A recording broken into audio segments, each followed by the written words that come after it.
Good morning, 11th grade U.S. history students. We are going to talk about the 60s today and the radicalization of the American culture in that decade. Yesterday, we talked about Vietnam, and as many of you already know, part of the problem with the Vietnam era is as we talk about the fact that it was a war that was so hard to win, and we talked about that yesterday, we were fighting that battle at home as well as in Vietnam, and that made it extra difficult. So today we're going to look at some of those things that were happening back here in the United States that made winning Vietnam more difficult and made life in the United States more difficult as well. So first of all, we're going to talk about racial conflict. We know that the civil rights movement is still going on in this decade. There's continued violence against civil rights workers, against many different groups. What happened a lot of times is that people in the North in particular were saying, oh, you guys in the South, you need to desegregate your schools. Okay, well, we did that. They were forced to, but they did it. And then when it came time for the North, they didn't want to desegregate their schools. Well, you tell somebody else what to do, but you don't do it yourself. That's not a very good thing.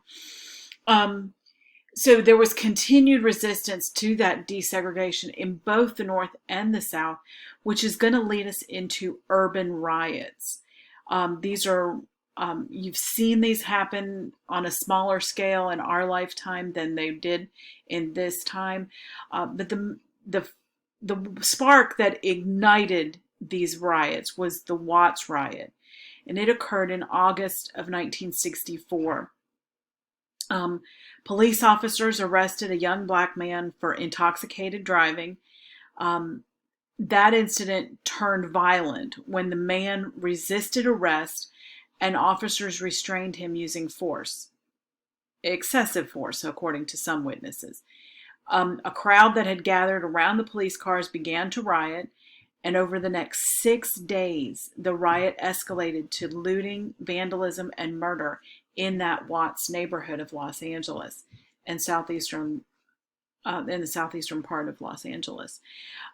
Your book gives you statistics that 34 people died and $45 million worth of property was damaged. Let me just bring it into a modern day comparison. In 1992, the Rodney King riots. I'm not sure if any of you are familiar with that or not, but Rodney King was a black man who, under a similar situation, he was attacked by 4 police officers. And when those police officers were acquitted, found not guilty of a crime, that sparked a riot that led to 2,000 people injured, 50 people dying, and $1 billion of property damage. Unfortunately, many times this is the case, when riots happen, the people who can least afford it are the ones who suffer the most. And that was definitely the case here. Black Americans felt most of the damage. They destroyed their own communities, which, to me doesn't make any sense. Why wouldn't you go somewhere else and destroy somebody else's community instead of your own? But that's typically what happens. The violent black protesters lost the sympathies too of many white Americans. White Americans watching on television is like, I don't feel sorry for you anymore. And even Martin Luther King Jr.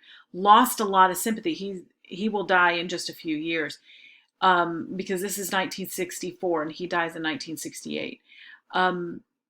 He lost a lot of support from the white community at this time, not because he had anything to do with these riots, but because the sympathy was lost by all white not all white Americans, but a good majority of white Americans against all blacks. They saw them all as the same, which is wrong. I get that. But that's where violence leads. It doesn't solve our problems. Um, so violent protesters lost the sympathies of many Black Americans, and this is where we see the beginning of the Black Power movement. That they were going to protect their rights and defend their rights by any means necessary. Um, they had lost faith in their government to provide those rights for them, and that is a tragedy. Okay.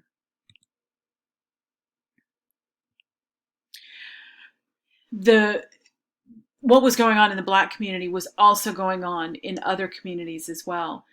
Half of the United States population in the 1960s was below the age of 25. And they had been raised by parents who had come out of World War II and um, they had high morals, high values, and they had a lot of materialism. They wanted to provide more and more for their children than they had had themselves. These are also parents who possibly grew up through the Great Depression. So they turned to materialism, and their young people, their children, found that very unsatisfying, which it is. Material things cannot satisfy you. Only God can. And that's one thing that this era did not do. It did not give these young people a basis in the scripture, and that made them dissatisfied and disillusioned with life. Where else is it going to lead? And again, we've talked about this in other areas before, but when you leave young people with the idea that, um, Darwinism is correct, that evolution is a fact, and they're no more important than a monkey, what can we expect from them? So this is what we're reaping, what we've sown here as an American generation at this point. This is going to lead us into the anti-war movement and opposition to the war in Vietnam. Groups like the New Left, which is a radical group that you hope to use the resentment of war as a means of overthrowing America's established institutions. So you might have a group of students on a college campus who use that opposition to the Vietnam War to overthrow the school, to speak out against government and all of its regulations. Young people fleeing to Canada to avoid the draft.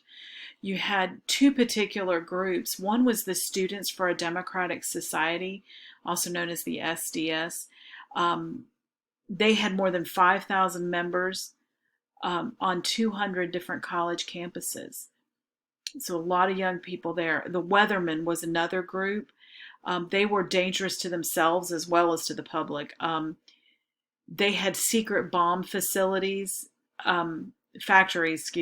secret bomb factories that exploded because they weren't being careful enough. At one point, there was a group of the Weathermen that were meeting in a basement in Greenwich Village, New York, in New York City.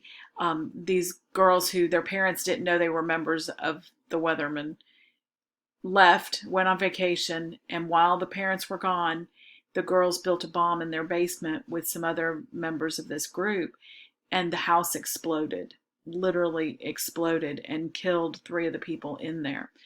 The ones who survived disappeared before authorities could catch them.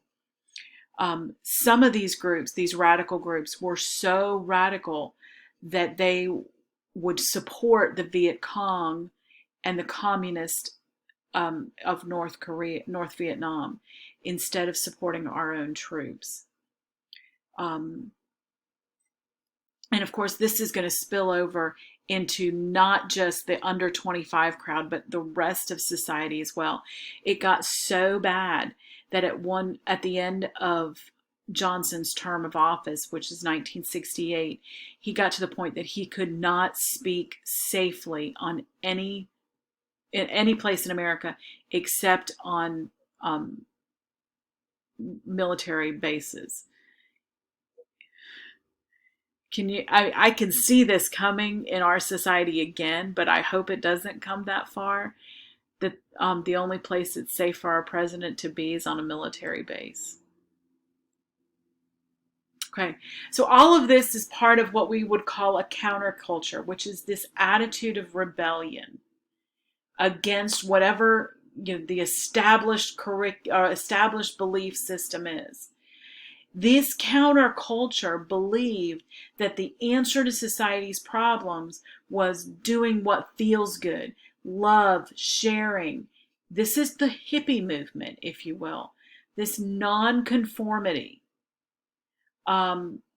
They are rejecting the materialism of their parents, but it's rooted in a rebellion, not rooted in that doesn't satisfy, I'm going to look for something that does.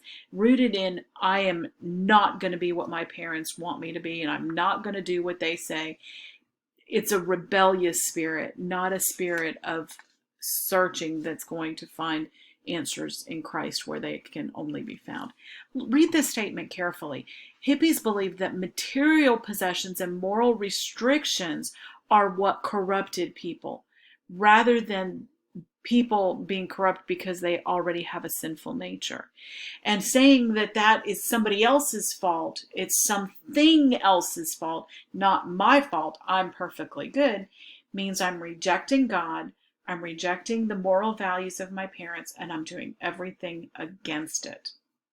Now, hippie movement was not everywhere. Okay, there were good people who came out of the 60s, my parents being two of them. My parents married in 66 and they graduated from high school in 63. They weren't hippies, but it's that it was a pretty pervasive attitude. But they were a minority and their violence shocked Americans. So we're going to head into 1968 looking for a president who can control that violence, who can bring us all back together again and stop this divisiveness in America. And that is where we will end for today.